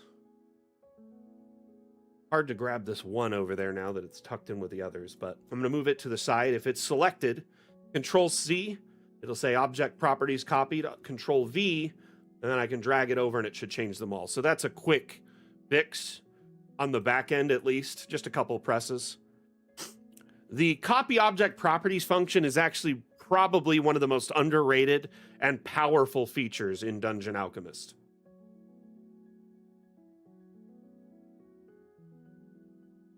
Because it's a way to quickly, for instance, in your case, Tropism, let's say you wanted to make a night and a day version of the map, right? But you have like a town, you may have lamps lit at night, but not any really during the day, right? And you obviously change the time of day. So with that same thought in mind, you could have all the lighting on the map, but then enable it in like 2 clicks. So you select one lamp, control copy once it's turned on, and then paste turning all of them on across the whole thing.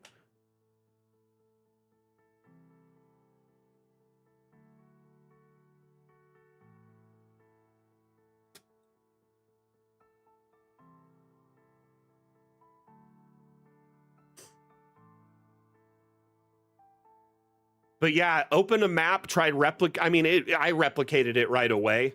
So I would just say from the map you're experiencing the issue, just go ahead and click report or feedback and report a bug. That way Quentin can see it and test it.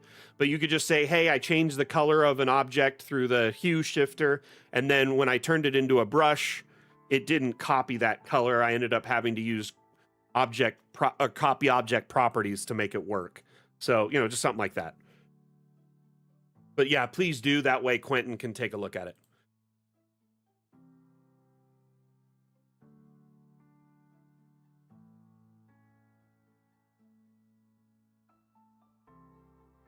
You know, I wish we just had like a percentage instead of like a scale.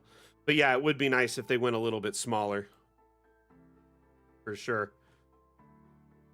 All right, so Zach the Nebula on Twitch asks... Sorry.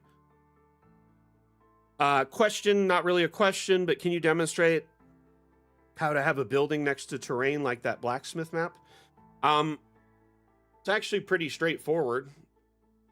Remember, when you generate a structure, right? Actually, here, let's start from the beginning when we generate the map. Did my DA just freeze? So when you're generating a map, you have a whole bunch of parameters when you generate it, right? The size of the map is one of them. The biome you choose. So first and foremost, biomes are important not only for their location, but terrain biomes have the ability to alter the terrain, whereas non-terrain biomes like dark and parchment and green screen do not, okay? So make sure you select a terrain biome, make sure you select a size of map that your computer can handle rather well. Move into elevation and other things.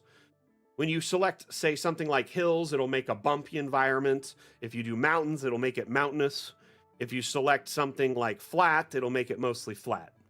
So hills is a nice kind of middle ground because it feels more natural. Clearing versus dense forest, it's up to you. Water level, or any water on the map. So in the case of that map, it had a river. We'll just generate a river to save some time. I'm not going to select any weather because I don't want any snow on this map. And then lastly, you have room placement. This is kind of an archaic setting. It's not really needed anymore, but what this does is it defaults your room to a certain height, which I do think is still important.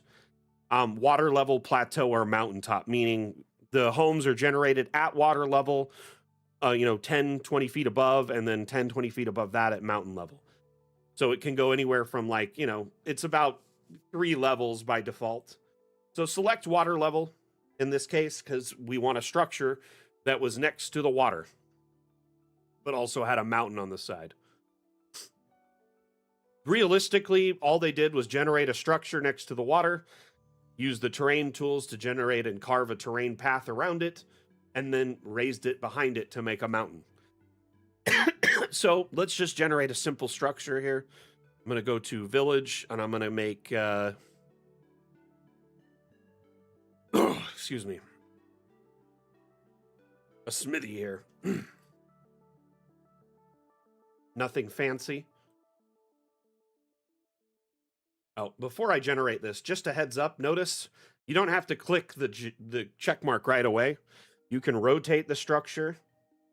You can raise or lower the house, so you could sink it into the ground or raise it up above the ground. And then lastly, these little dots in the corners here, you can use them to manipulate the shape of the structure. So if you pull outward, it does bites. You pull inward, it makes round bumps. And then if you pull to the side and inward, it makes diagonal cuts. All right. So you generate your structure. Let's say we wanted it to be a little round on the back here, right? And we're going to raise it up a little bit.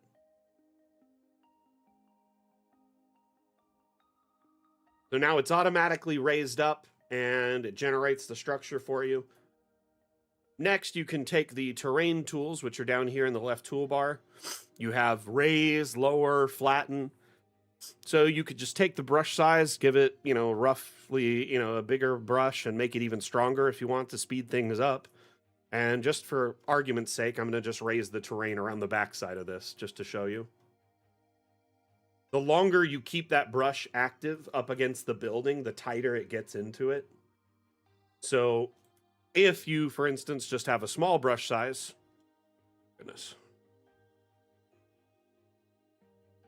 and you're right at the edge here, it'll only manipulate this edge, which is closest to the building. So you could technically, have a building with, say, no windows in it, and just have it tucked into the wall of a mountain.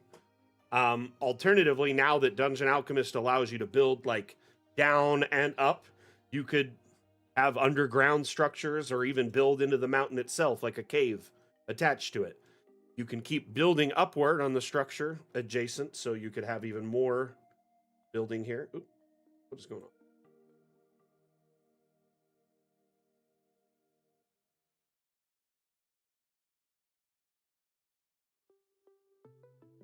Hopefully generate that, and then I'll put a balcony outside here. Now we have 2 floors of blacksmithing up against this. Let's put a little balcony on the outside here. I'm just going to do a simple one.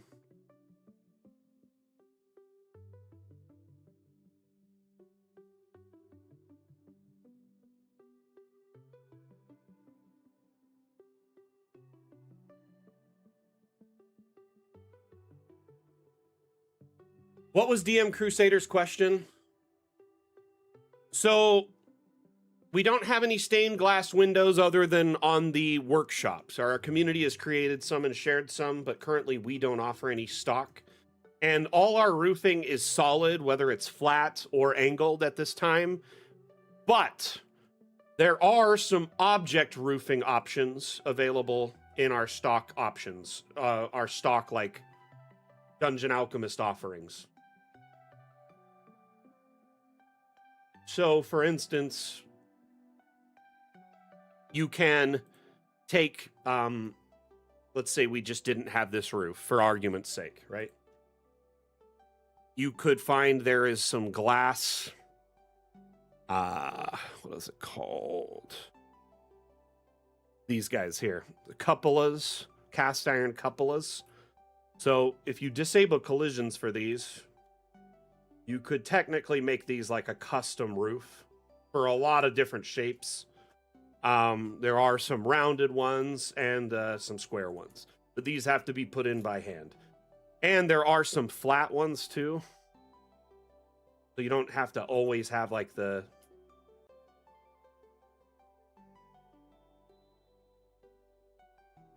You get what I'm saying. You don't have to have the cupola looking ones.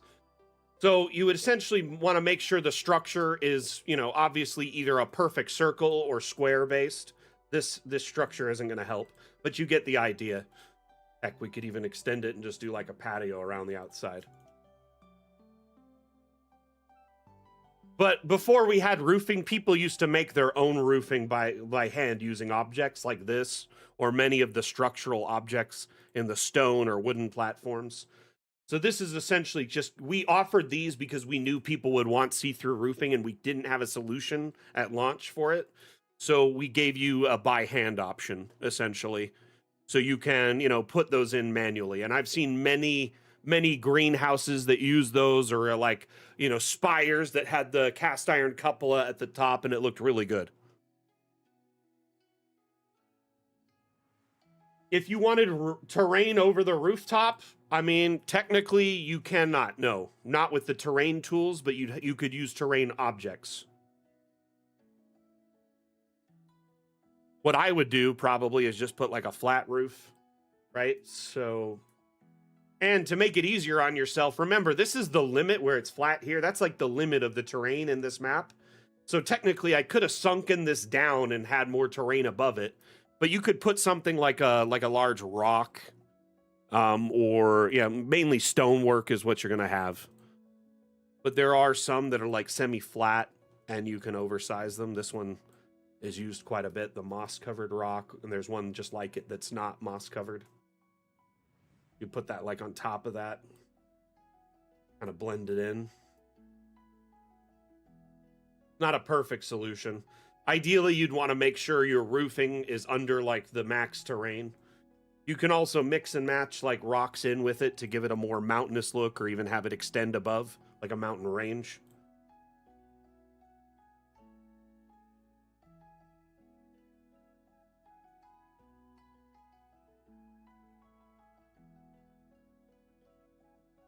At the end of the day, the only limitation with this kind of stuff is A, the camera ceiling, and B, your creativity.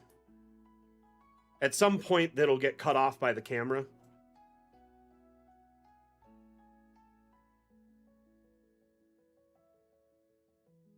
So, Zach, I hope that answers your question to a reasonable extent and gives you a few kind of thoughts on how to approach the matter.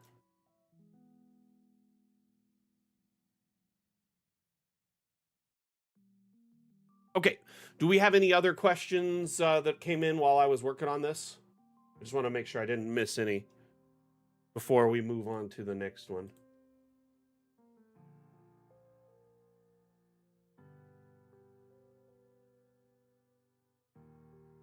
While I'm waiting to hear back from Atlam, Revant on Steam asks, I'm trying to build a map that's basically medieval high fantasy city docks, warehouses, docks themselves, and custom ships the players can dart onto and off of in escapades. Problem is, using the wood floor outside to create a field first doesn't work.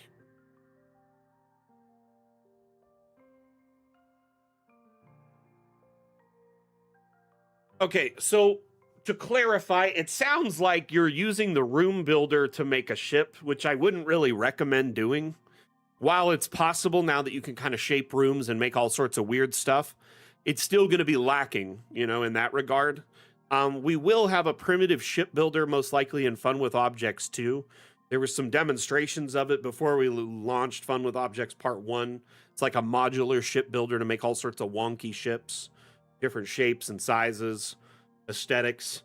That said, okay, if I were approaching ships as a whole, rather than building them from scratch, I'd just find one on the workshop or, an asset on the internet that I could upload into my game instead. And then represent the interior space using like a normal map on dark parchment.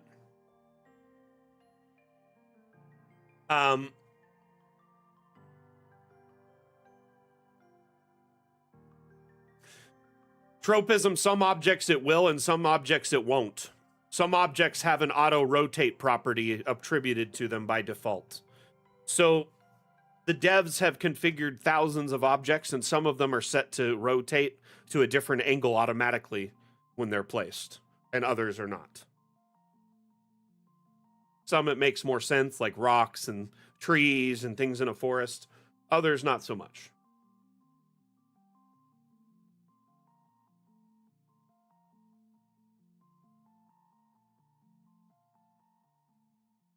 Yeah, unfortunately, there's no way to lock the object to a certain specific non-rotational copy thing at this time. I do wish there was more settings, so like if an object, notice when I'm placing it down, they do that. They'll rotate them differently from each other so they look different, right? It gives it more realism. But sometimes you want them all the same. I wish there was like a hotkey you could press so they'd stay aligned, or like a disabling option to disable the rotation.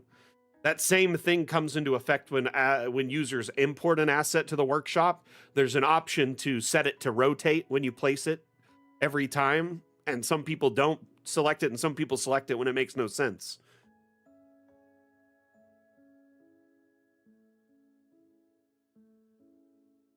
Might be a good idea to drop a selection or a suggestion for that on our roadmap and suggestion board on Featurebase. But I've also seen people ask for a lock key, which would also fix that. Like if you could lock an object and then copy that object, well, I don't know, maybe you don't want to copy a locked object. Some people don't want to interfere with a locked object. Like when it's locked, they don't want to be able to mess with it accidentally. You know what I mean?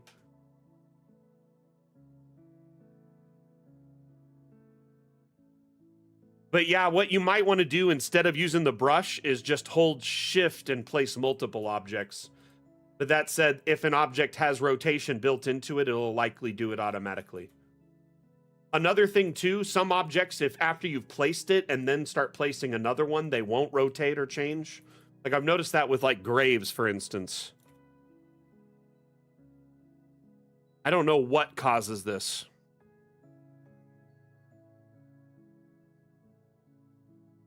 So like, it goes back to a different set randomly, but it's like all of a sudden a different direction, right? If I take the one I initially placed, then start copying it, they all keep this direction instead of rotating or going to some other random one. So it's like after you've placed the first object in some objects, if you select the object again, like deselect it and select it again, then start copying it, it will usually sometimes hold that direction, like that orientation. It's kind of hit or miss though, man. I'm sorry. It is frustrating for sure. All right, let's go on to this question again. I'm going to try and address Ravant's question because I think I got sidetracked there. Ravant says, using the wood outside without creating a field first doesn't work. I feel like they're using the room draw tool to make environments instead of the terrain tool, which sounds like problematic there.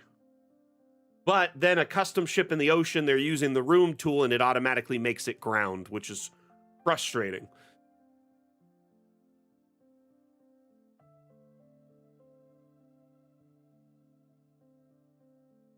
Trying to think here, You know, I think the best way to address this question is to use ships from the workshop or the asset importer to import a custom ship that fits your mind's eye. Because I think using the room tool to make ships just isn't really ideal. Sure, you can like maybe build a blank floor that has nothing on it and then raise a ship up or even sink it into the water a bit, but it's not going to look the way you're wanting it to for now. In fact, I don't think the room tool will ever really be ideal for shipbuilding as a whole. If you do build ships with it, and the ones I've seen, like they're okay, but they just lack that certain feel. They feel very boxy and have very strict shapes you can do to them. So if it were me for right now, I would rely on object-based ships, which, you know, there's not a lot stock, but the workshop has dozens, if not hundreds, available. Again, sorry if that's a horrible answer there, but that's about the best one I've got at the moment. Next is Just Chaos from Steam. This is a Kickstarter-related question, and I do want to help you. Unfortunately, Kickstarter stuff is no longer part of my job description. It's not something that I handle anymore, not because I don't want to or they don't want me to, but because they wanted me to focus my efforts and time elsewhere, and they have someone on our team that handles it exclusively now. If you write support@Briganti,